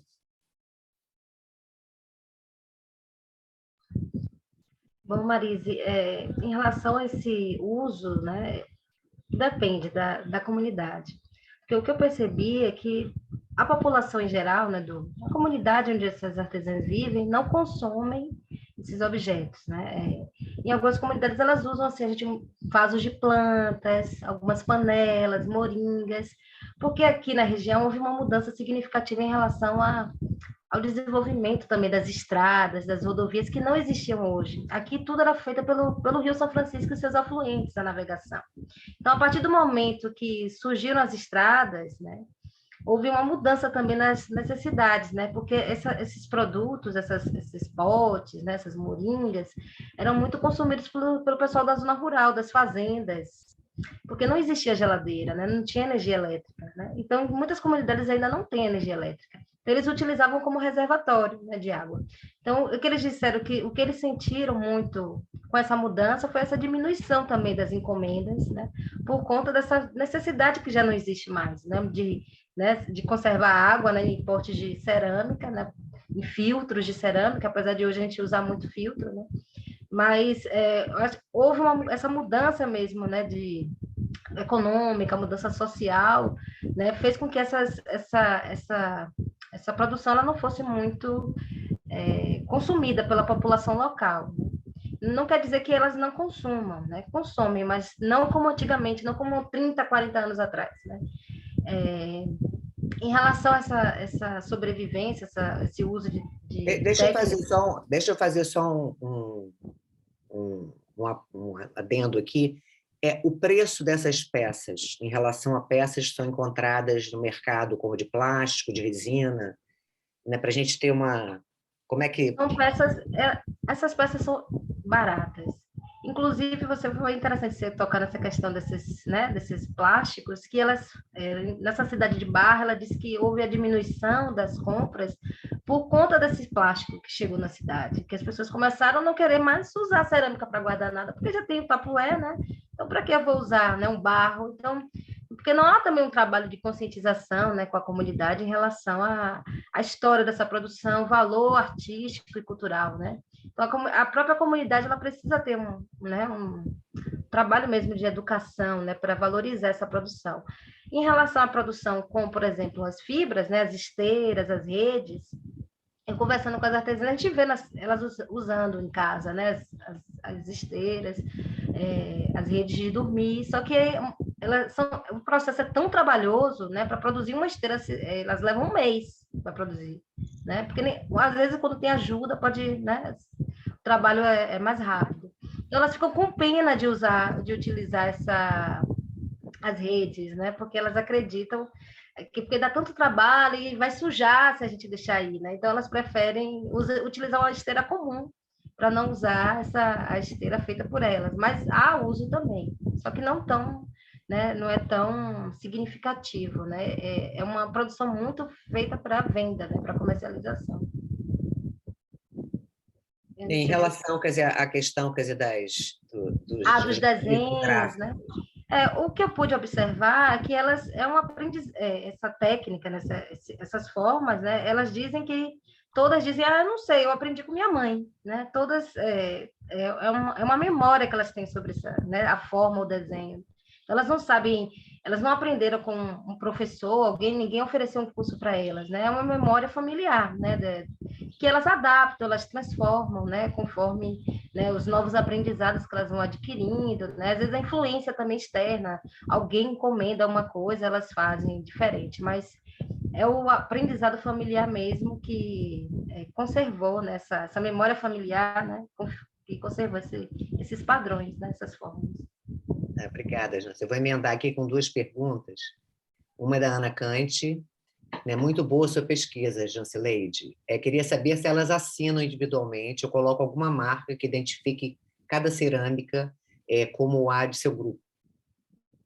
Elas, na cidade de Barra, elas assinam, né, com o nome no fundo das peças, o nome da artesã e o nome da cidade. Mas tem uma artesã que não assina, né? Dentre elas, né, tem uma que não assina.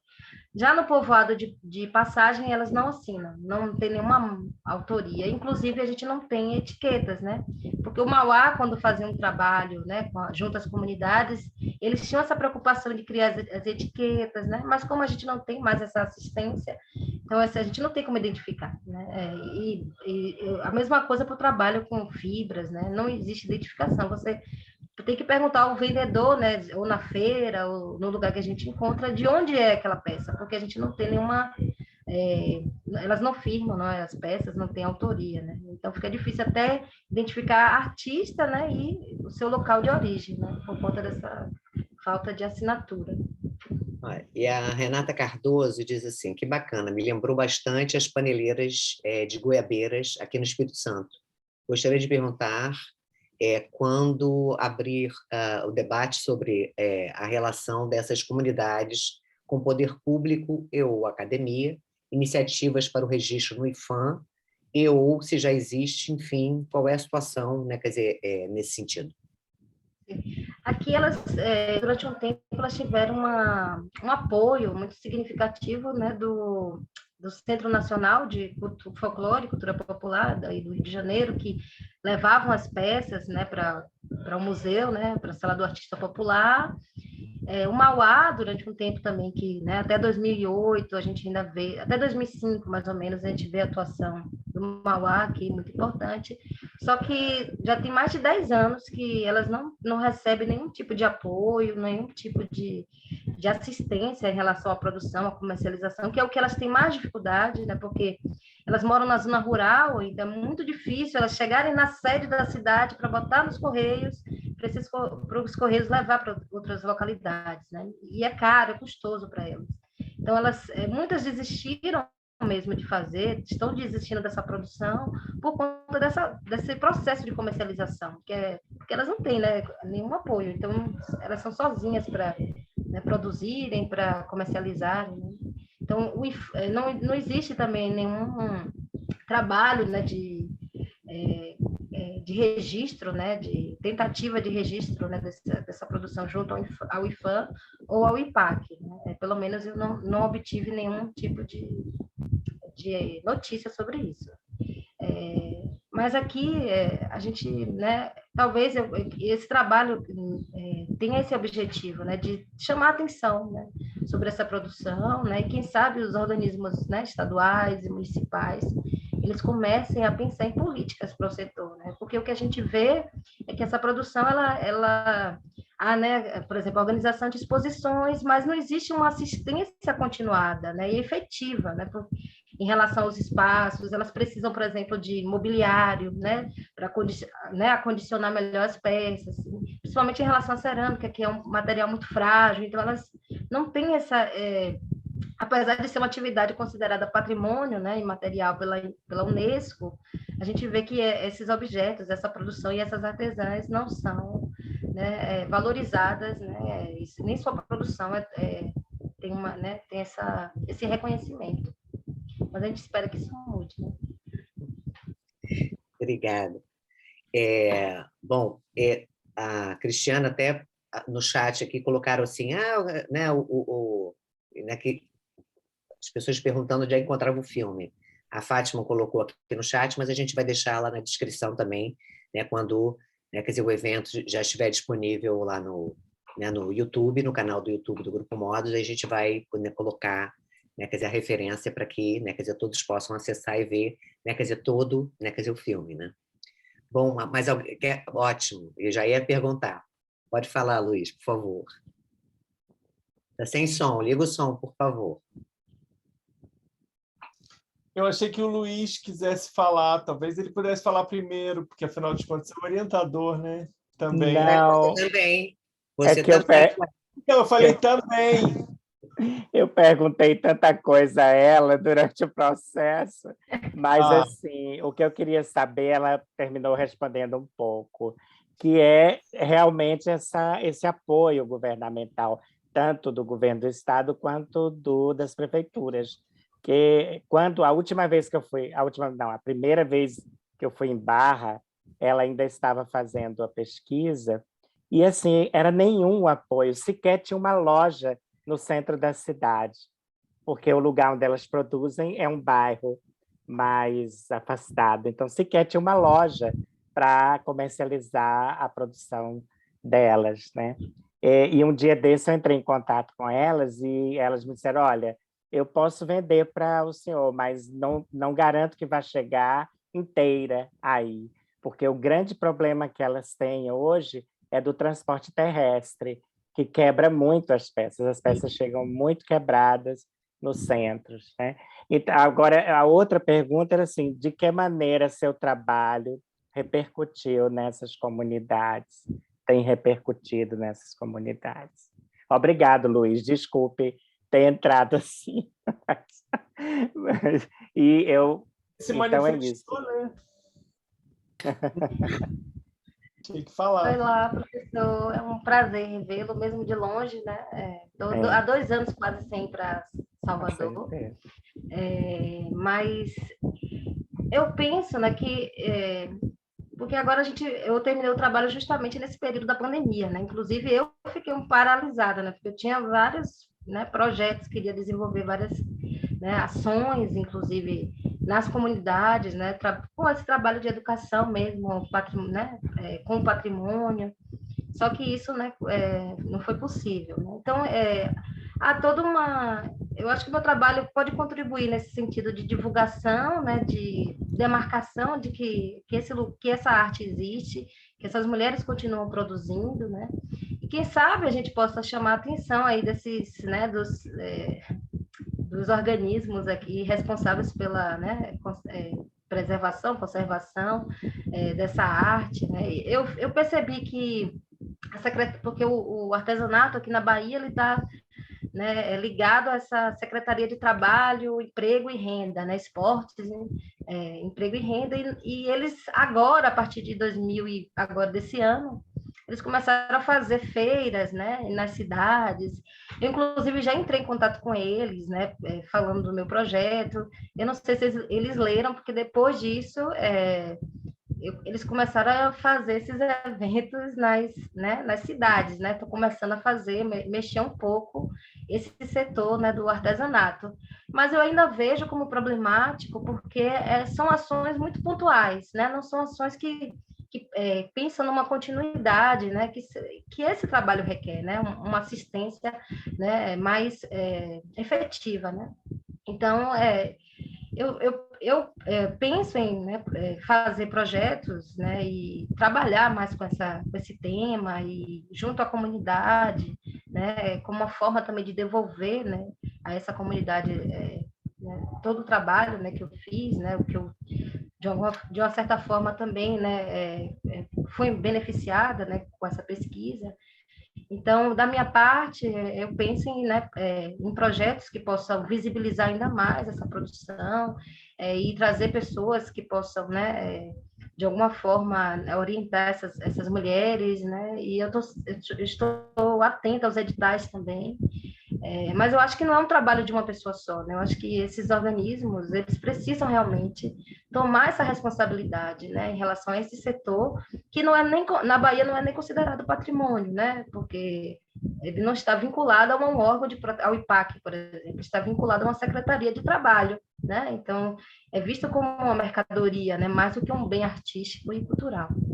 Então, eu espero que o meu trabalho seja um passo, né, o início disso, né, de uma visibilidade, né, de um reconhecimento, né, de que existe essa produção, que ela não desapareceu e que é necessário que a gente, né, que né, o Estado, né, os municípios, né, eles percebam esse valor cultural dessa produção.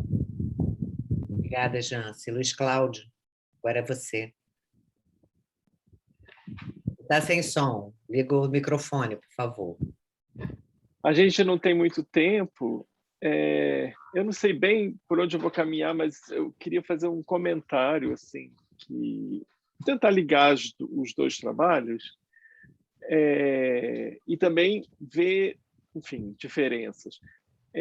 Mas, assim, o trabalho da Jancileide é muito lindo, né? Muito bonito, e eu acho que você tem uma consciência muito grande de que maneiras de fazer implicam maneiras de viver, né? Quando você fala, tem até quando você entra com a sua apresentação, você produz na gente um certo sentimento de melancolia, porque quando você mostra aquela fazenda sem uma árvore, né?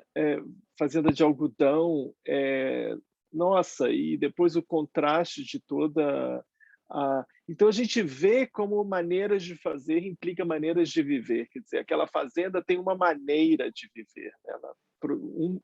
Talvez eu devesse dizer modos de fazer e modos de viver, né? Para homenagear o nosso grupo aqui. Então, é muito lindo o seu trabalho. É muito preciso você falar esse conceito de memória biocultural, porque trata-se disso, portanto, né? Maneiras de viver, né? Então, enfim, queria te parabenizar e dizer que é muito lindo e que você tem uma apresentação muito bacana, muito bonita, de ir trazendo os problemas envolvidos, né? Os problemas de uma sociedade, enfim, os problemas ambientais, os problemas políticos, a consciência do problema político que você percebe no âmbito tanto dessas vidas que estão lá, nesses cantões da Bahia, como também desse problema ambiental do mundo global. Então, é uma consciência muito bacana. Acho que seu orientador também deve ter ficado muito feliz com você e certamente também te ajudou muito. Eu queria juntar as duas coisas, porque a Cris, que eu acho lindo o trabalho dela também, esse filme eu acho particularmente lindo, mostrou um pedacinho de um filme novo que ela está fazendo, e aí ela falou assim, esse filme eu estou fazendo de umas imagens que eu tirei, né? Eu acho que você fez lá também, sobras, né, de filmes, e ver como que você trabalha, achei interessante essa oposição e tal.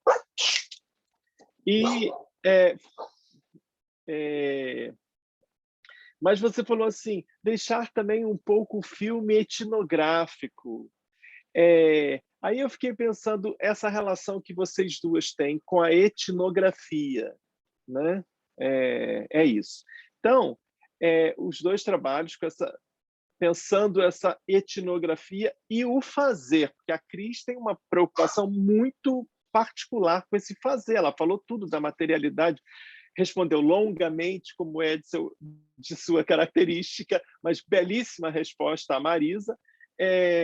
Ela então fala, eu fiquei pensando qual o problema do filme etnográfico, porque deixar esse filme, porque o filme que você faz, se pode ser caracterizado como filme etnográfico, eu acho que é numa linha muito poética, né, que a gente conhece uma certa tradição, e eu diria que hoje uma cineasta que está em voga aí, inteligentérrima, linda, que é a Trit Mihar, ela se diz fazer um filme etnográfico, questionando todos os problemas aí etnográficos, que não é tanto o seu caso, mas extremamente poético, né? Extremamente poético. Então, essa relação vida etnográfica e poesia e arte estão aí implicando. E aí eu estou tentando chegar a um seguinte problema, que não é para vocês resolverem, é só um problema, tá? Não é mesmo para vocês resolverem, eu acho que ninguém pode resolver esse problema, que é o seguinte, a Jancileide, ela falou assim, num certo momento, quando ela estava explicando memória biocultural, memória do saber fazer artesanal. Palavras suas. Memória do saber fazer artesanal. Depois, falando mais desse conhecimento material, tintas e plantas e tal, você falou do conhecimento da prática artística. Então, você usa artístico e artesanal sem diferenciação, né? Marisa trouxe aí o Sennett e tal. Eu fico me perguntando, é possível pensar uma diferença ou melhor, uma semelhança, porque a questão seria a semelhança, embora com dessemelhanças entre o que é o artesanal e o que é o artístico. O que é o etnográfico, a pesquisa etnográfica, e o que é a pesquisa artística. Essa é a minha pergunta, não é para ser resolvida, mas se vocês quiserem, sei lá, me ajudar nesse grande problema, porque é uma questão, né?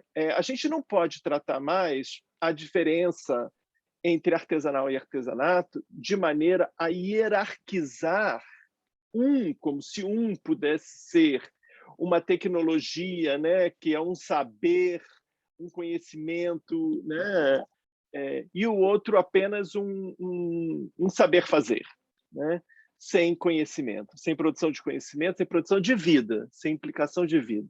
Então, se a gente não pode mais fazer essa hierarquia, pode-se pensar em semelhanças com diferenças? Essa é uma questão, entendeu? Mas não precisa responder não, tá? Adorei o trabalho das duas. Luiz, eu só queria comentar que eu fiz até essa discussão na tese sobre a diferença, né, demarcada entre criação artística e criação artesanal. Mas o mais interessante disso tudo é que, quando a gente vai conversar com essas mulheres, essas artesãs, né, ou essas artistas, elas não estão preocupadas com isso, né? Essa é uma preocupação nossa, né, desse sistema, né? Mas algumas chamam de arte, algumas chamam de artesanato, mas isso não perpassa pela mente delas, né? Então, mas é claro que é uma produção que tem uma importância muito grande nas comunidades, né? E justamente as comunidades que tiveram mais apoio, em algum momento, de órgãos, né, de incentivo à cultura, que mais reconhecem essa produção como arte, que chamam de arte, do que as outras comunidades que não tiveram nenhum tipo de apoio, né? Então, eu já tive um momento de conversa, inclusive, com uma artesã, que eu comparei o processo criativo dela com o de uma artista, né? E ela, mas né, não é engraçado, Jancileide, que também dizer que o trabalho delas é arte é quase... Como é que é isso, você olhar de maneira... É porque aí é como se a gente quisesse dizer o trabalho de vocês tem valor de arte, quer dizer, está ainda no âmbito da hierarquia. Né? Mas eu acredito que existe essa hierarquia. A gente chamar. É para a gente se sente culpado para não dizer vocês fazem só artesanato. Então eu fico me perguntando a importância de se pensar diferenças sem implicar hierarquia, entendeu? Mas eu acho que não é meu mas trabalho. Nesse sentido, o Daniel Miller pode ajudar. Quando ele traz Daniel Miller, quando ele fala em trecos, troços e coisas, é a ideia de não mais hierarquizar. Isso sim. Quer dizer, buscar outras nomenclaturas e outras categorizações.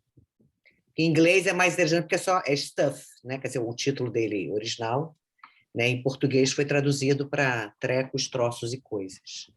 Mas, Cristiana, você quer, né, falar mais alguma coisa? Porque a gente já está fechando. Sim, quero sim. Eu me lembrei que eu não respondi uma das suas perguntas, Marise, ouvindo a Jancileide, eu me lembrei que quando você perguntou em relação à recepção da Ilha do Iguaçu, em relação, sobretudo, às pessoas que eu filmei. No fundo, a recepção da Ilha do Iguaçu foi ainda muito pequena, porque ele foi pouco visto, esse filme, né? Ele é finalizado ele foi finalizado ano passado, embora a defesa tenha sido em 2019, mas eu finalizei, de fato, a edição só no ano seguinte e já durante a pandemia. Então, realmente, o filme, eu tive poucas oportunidades de exibi-los, sobretudo de exibi-los em situações presenciais, né? Pude exibir já, de alguma forma, em alguns festivais online, mas aonde não existe tanto essa possibilidade da troca, da conversa, né? Então, eu ainda aguardo intensamente esse momento, e estar aqui agora, podendo exibir, online, não é uma exibição exatamente de um festival, mas eu já tenho a possibilidade de ouvir um pouco vocês, ainda que seja só um trecho do filme, e isso é riquíssimo, né? Isso é uma coisa que eu estou sentindo, assim, uma necessidade urgente de poder ter essa troca mesmo, e saber como é que o filme ecoa, de fato, né, quando ele chega nas pessoas. Eu ainda não sei, ainda estou querendo isso ainda ser construído aí nesse tempo por vir, né? E em relação a essa fala do Cláudio, eu acho muito interessante também, e quando eu trouxe essa fala né, como isso que eu estou experimentando, de editar as imagens que não entraram na Hidra e que ainda me pedem para ser trabalhadas, e que gerou esse experimento com a edição, quando eu falei de ser um pouco menos etnográfico, não no sentido de estar hierarquizando, mas assim, de reconhecer uma certa diferença, né? Entre um trabalho e outro. Mas eu acho que, de alguma forma, eu fico lembrando do Hal Foster, né, quando ele fala do paradigma etnográfico da arte, E eu acho que esse artista etnógrafo, que de alguma forma eu me reconheço nessa atitude de uma artista etnógrafa, eu acho que é também uma maneira de tirar as hierarquias das diferenças, né? Essa atitude etnográfica da arte, ela é uma atitude que vai em direção à diferença, compreendendo que a diferença está tanto dentro quanto fora, né? Que existe aí uma diferença que é a diferença em que o outro ele é um outro que também faz parte de nós mesmos, né? Então essa experiência do outro como o outro que faz parte do eu e o fora que faz parte do dentro e a diferença que faz parte do semelhante, enfim, eu acho que essas interpenetrações elas estão muito vivas no trabalho do artista que se coloca nessa atitude etnográfica, né? E eu reconheço essa atitude como muito potente na arte, sobretudo nesse momento contemporâneo que a gente está, né? Onde as globalizações trazem mil problemas para as questões das diferenças, etc. Então, eu também não estou respondendo longe disso, né? Mas compreendendo aí a força dessa questão mesmo, né? Vivendo a força dessa questão. Obrigada, Cristiane. Bom, Cristiana, parabéns às duas. nós chegamos, né, ao Lindo. final, né? Realmente deixamos aqui os parabéns, né, pelas belas, né, quer dizer, pesquisas e resultados, né, dessas pesquisas. E, né, então, novamente, quer dizer, super obrigado, né, por vocês terem, né, aceitado, né, quer dizer, o convite, né, para apresentar o trabalho de vocês. E lembrando, então, né, que, né, daqui a 30 minutos, às 6h30, nós voltamos com a nossa quinta mesa, né, que teremos o nosso querido Luiz Alberto Freire como mediador, né, com a presença de Belinda Maria de Almeida Neves, da UFBA, e Marcelo Linhares, do Cefet do Rio de Janeiro. Então, né, até já a todos e, mais uma vez, obrigada, né, e parabéns para vocês.